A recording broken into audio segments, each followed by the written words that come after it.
নমস্কার, আমি মিঠুর ঘরকন্যায় সবাইকে স্বাগত। সবাইকে সুপ্রভাত জানিয়ে শনিবারের ব্লগটা শুরু করছি। ঘুম থেকে উঠেই মিস্ত্রি এসেছিল, ইলেকট্রিশিয়ান এসেছিল। কালকে খবর দিয়েছিলাম, এসে দেখে গেছিলো রান্নাঘরের মানে একটা লাইট লাগানো হবে, সেই পয়েন্টটা ছিল না। এবার যেহেতু আজকে টাইলসের মিস্ত্রি আসবে, সেই জন্য ইলেকট্রিশিয়ান এসে সকালবেলায় ওর ছোট্ট কাজটা করে দিল। এবার এসেছিলো, তখন আমাকে ফোন করেছিল। তারপর আমার হাজব্যান্ড গিয়ে গেটগুলো সব খুলে দিল, আমাদের নতুন ফ্ল্যাটের দরজাটা খুলে দিয়ে আসলো। মিস্ত্রি কাজ করছে। এবার দেখো, কালকে এখানে সব গ্রানাইট এনে রেখে গেছে মিস্ত্রিরা। এর পেছনেও আছে এগুলোর কিচেনের স্ল্যাবটাও তো আমি চেঞ্জ করব, মানে যেটা রয়েছে তার ওপরে আবার চাপানো হবে, সেটা অনেকটা নিচু রয়েছে। মানে আমি যদি কখনো রুটি ফুটি বেলি, আমার অনেকটা নিচু হয়ে ঝুঁকে যেতে হবে, যে কারণে ওটাকে উঁচু করছি, মানে ওটা যাতে না ভাঙতে হয়। কালকে মিস্ত্রিরা দেখো বাথরুমের টাইলস, তারপর হচ্ছে কিচেনের টাইলস সব এনে রেখে গেছে। আজকে মিস্ত্রিরা বেলা হলে আসবে। ইলেকট্রিশিয়ানের যে কাজটা ছিল একটুখানি করে দিল, বাকি কাজ তো সব রয়েছে। এই যে এখানে যদি কখনো রান্নার ভিডিও করি, রান্নাবান্না করি, তাই এখানে না আলোর ব্যবস্থা ছিল না। এবার আমার হঠাৎ করে কালকে মনে পড়েছিল, না হলে টাইলস বসানো হয়ে গেলে ওই লাইটটা মানে বসানো যেত না। তাই কালকে আমি ফোন করেছিলাম, এসে দেখে গেছিলো। এখন ছোট্ট কাজটা করলো, তারপর বাথরুমের কাজ, রান্নাঘরের কাজ কমপ্লিট হয়ে গেলে ইলেকট্রিশিয়ানের কাজ শুরু হবে। আর তারপর আমার হাজব্যান্ড চাটা করে নিল, করে আমি আটাটা মেখে নিলাম। আটাটা মেখে একটু জলের হাতে ছিটিয়ে আটাটাকে ঢেকে রাখলাম। আর হচ্ছে পরোটা করব, আর একটু আলুর চচ্চড়ি করব। তো যেহেতু নতুন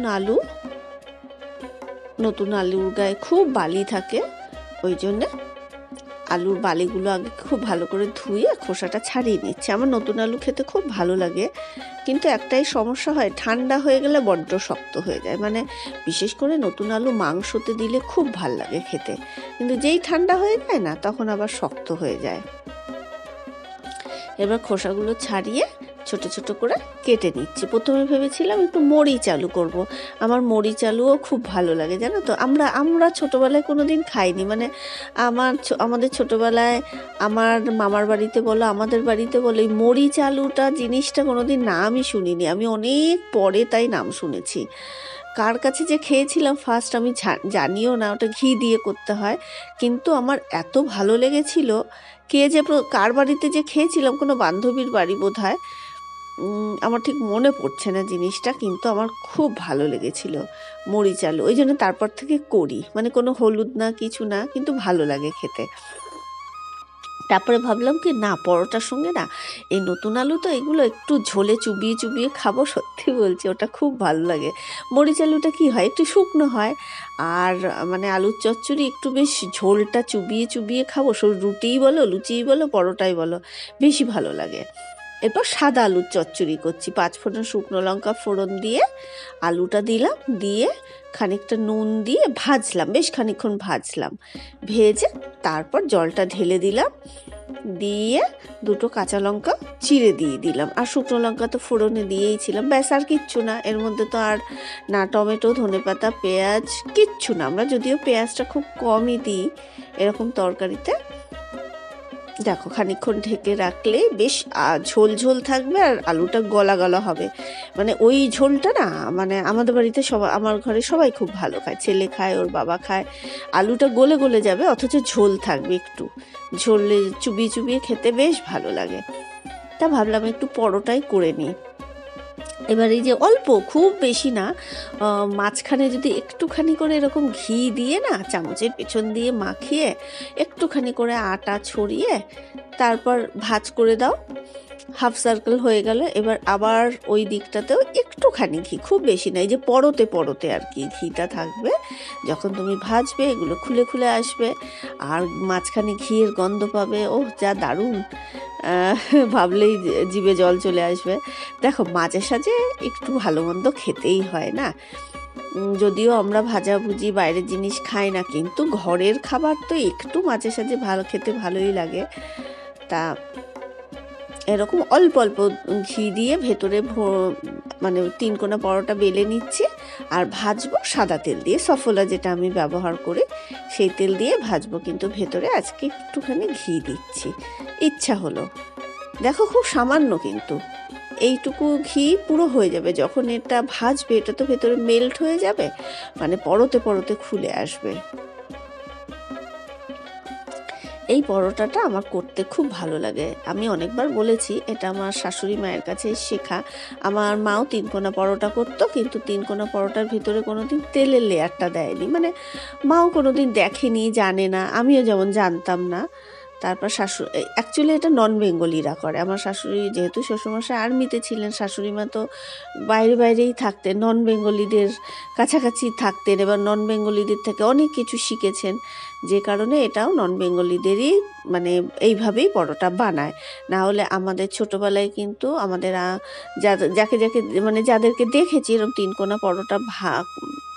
পরোটা ভাজতে, কেউ ব্যাপারটা জানতো না যে ভেতরে এরকম তেল দিতে হয়, সেই ব্যাপারটা কিন্তু কেউ জানতো না।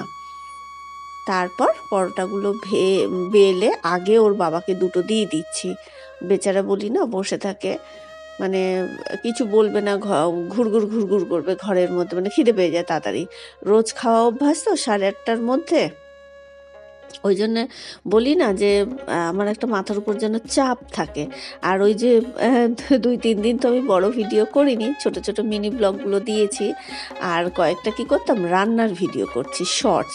ওই বলেছি প্রত্যেক দিন যেটা আমি করব সেইগুলোকেই রান্নার ভিডিওতে শর্টস করে ছাড়বো, একটু কি বলবো, একটু অন্যরকম করে, মানে রান্নাটা একই থাকছে কিন্তু একটু কমেডি করে করছি। আশা করি ভালো লাগবে সবার, কারণ আমি ছাড়ার পরেই অনেকেই ফোন করে বলেছে, আমার খুব কাছের যারা, অনেকেই ফোন করে হাসছে আর বলছে খুব সুন্দর করছে, মানে বুঝতেই পারছে না যে আমি আমার যে কনভারসেশনটা হচ্ছে কখনো শ্বশুরের সাথে কখনো ছেলের সাথে, ওটা যে আমি একাই করছি অনেকে বুঝতেই পারছে না। কেউ জিজ্ঞাসা করছে কে করছে, মানে আমার ছেলে করছে কিনা, হাজব্যান্ড করছে কিনা, আমি যে না আমি একাই করছি, মানে মজা পাচ্ছে সবাই আর কি। এরপর ওর বাবাকে তো মিষ্টি, ও 2টো তো খাবেই না, এমনি বাটিতে রেখেছিলাম 2টো, ওর বাবা একটা খেলো, আর একটা আমার জন্য নলেন গুড়ের রসগোল্লা। ছেলে তো রসগোল্লা খাই না। প্রথমে ওর বাবাকে দিয়েছিলাম পরোটা ভেজে, তারপর আমার আর ছেলেরটা ভেজে আলুর তরকারি দিয়ে, আর আমি একটু তো রসগোল্লা দিয়ে খাবোই লাস্টে, একটু চিনি, রসগোল্লা না থাকলেও পরোটা লুচি আমি একটু চিনি দিয়ে খাই লাস্টে, খেতে আমার ভালো লাগে। খেয়ে দিয়ে ঘরটা আগে ঝাড় দিয়ে নিচ্ছি। বললাম না আগে ঘুম থেকে উঠেই কাজ ছিল হচ্ছে ঘরটা ঝাড় দেওয়া, কিন্তু এই যে ঘর ঝাড় দিতে গিয়ে আমাকে তো অনেকটা ঝুঁকে করতে হয়, যে কারণে না, এটা ডাক্তারের বারণ ছিল, যাদের কোমরের সমস্যা আছে ঘুম থেকে ওঠার পরে কোমরটাকে বেশি মানে কি বলবো ব্যাকা ঝোঁকা এগুলো করতে নেই। তা ওই জন্যে ওর বাবা বকাবকি করেছিল, বললো যে ঘুম থেকে উঠে বাসি দরজায় জল দিয়ে রাখবে, ব্যাস তাহলেই হবে। কিছুক্ষণ পর কাজকর্ম করার পর বললো আমরা চলে গেলে তখন তো ফাঁকা থাকে, তখন তুমি ঘরটা ঝাড় দিও। আমি তাই করি, না হলে না ওই যে সকালবেলা উঠে ঝুঁকে টুকে, আমি অবশ্য বলেছি আগে সত্যিই কোমরে ব্যথা আমার কমতো না, কিন্তু এখন আমি ভালো আছি।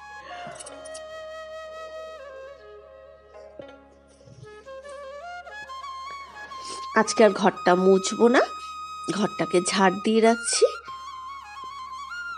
কারণ এই শীতকাল আসছে তো। আর সব থেকে বড় সমস্যা হচ্ছে আমার চুল নিয়ে, জানো তো, চুল নিয়ে যে কি করব, আমার চুল শুকাতে চায় না। যেহেতু আমি তো দেখেছো আমার চুলে শ্যাম্পু করে আমি থাকতে পারি না, শ্যাম্পুটা করেই না আমি তেল দিই চুলটা শুকালে, মানে আমি তেল ছাড়া থাকতে পারি না, আমার মাথায় সব সময় তেল থাকবে, না হলে না মাথাটা কেমন গরম থাকে, আর উল্টো পাল্টা মাথার মধ্যে চিন্তা চলে আসে, সেই পুরনো কথাগুলো চলে আসে, কে কি করেছে না করেছে, তখন রাগ হয়। আর মাথায় তেল থাকলেই না আমার মাথাটা খুব শান্তি থাকে। মানে এবার সমস্যা কি হচ্ছে, এই শীতকালে না চুল শুকাতে চায় না, খুব কষ্ট হয় আমার, জানো তো।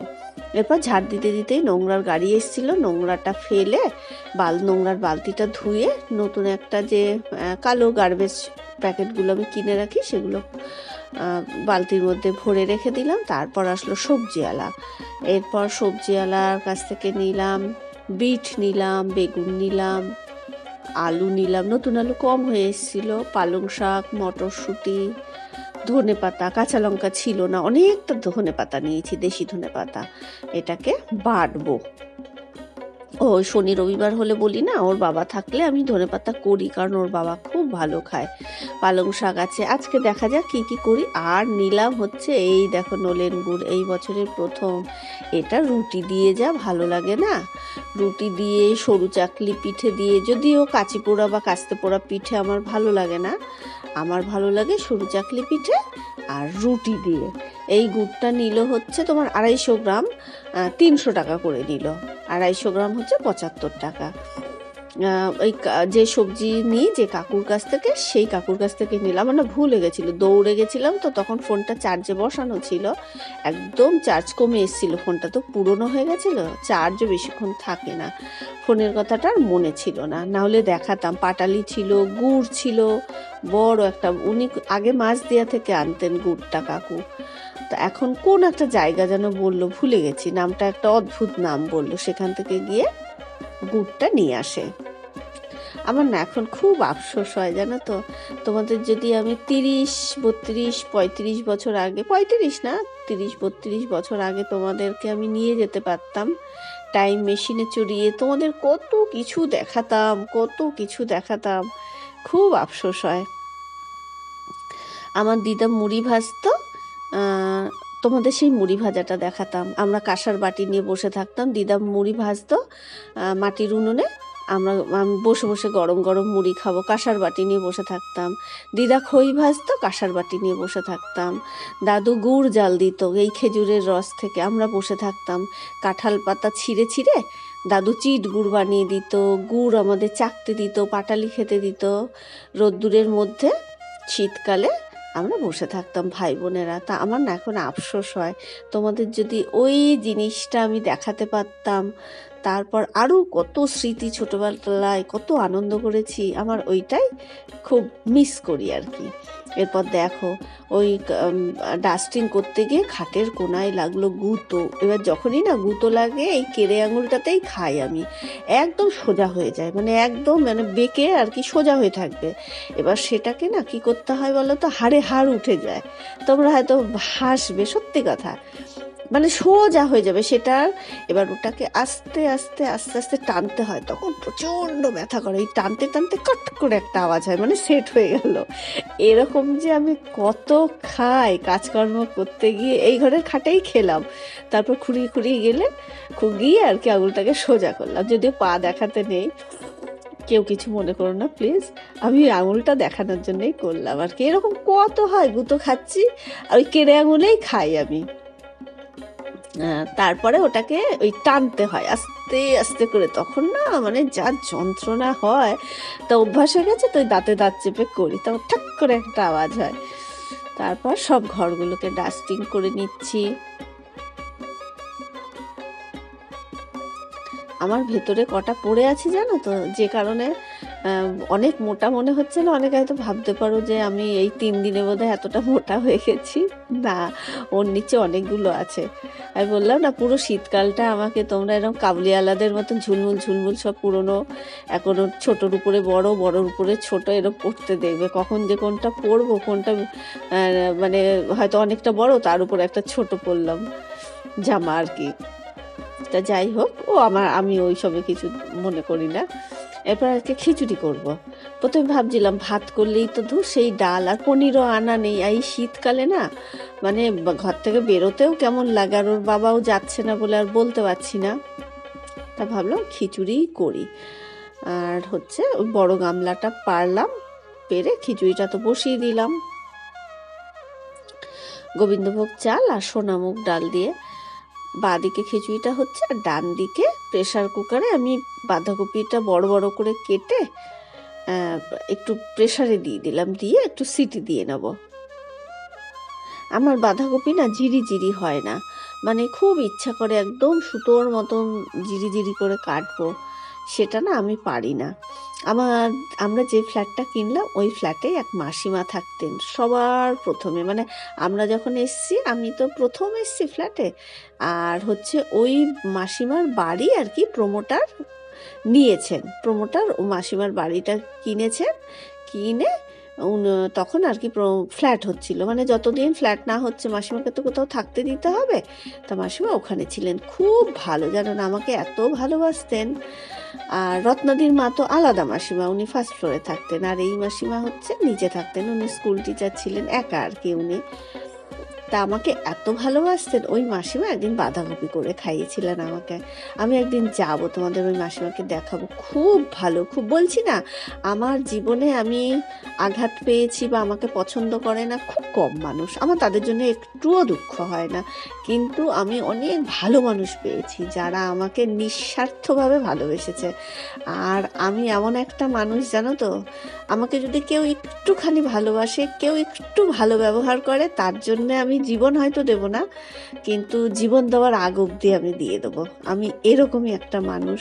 তো ওই মাসিমাও খুব ভালোবাসতেন আমাকে। ওই মাসিমা একদিন আমাকে বাঁধাকপি খাইয়েছিলেন একদম ঝিরি করে কেটে। এবার ওই যে মাসিমাকে বলেছিলাম যে মাসিমা কি ভালো যে হয়েছে বাঁধাকপিটা, তা উনি বলেছিলেন জানো তো মিঠু, বাঁধাকপি যত সরু করে কাটবে তত টেস্ট হয়। এবার আমি ওইটাই পারি না, জানো তো, বড় হয়ে যায় আমার কাটতে গিয়ে। তা যাই হোক, খিচুড়িটা করে নিলাম, একটু সবজি দিয়েই করলাম, কাঁচা টমেটো, পাকা টমেটো, একটা সাদা মূলোও দিলাম, নাহলে না মূলোগুলো খাওয়া হচ্ছিল না, কেউ পছন্দ করে না আমার ঘরে, কিন্তু খিচুড়ির মধ্যে না খারাপ লাগবে না চাল ডালের মধ্যে দিলে। দিয়ে তারপরে ওদেরকে দিয়ে পাঁপড় ভাজা করলাম, আর হচ্ছে বাঁধাকপি করলাম। তাহলে আজকের মতো ভিডিওটা এখানেই শেষ করছি, আর বাড়ালাম না। কেমন লাগলো প্লিজ একটু কমেন্ট করে বলো, ভালো লাগলে ভিডিওটা লাইক করে আমার চ্যানেলটা সাবস্ক্রাইব করো। সবাই খুব ভালো থেকো, সুস্থ থেকো, টাটা।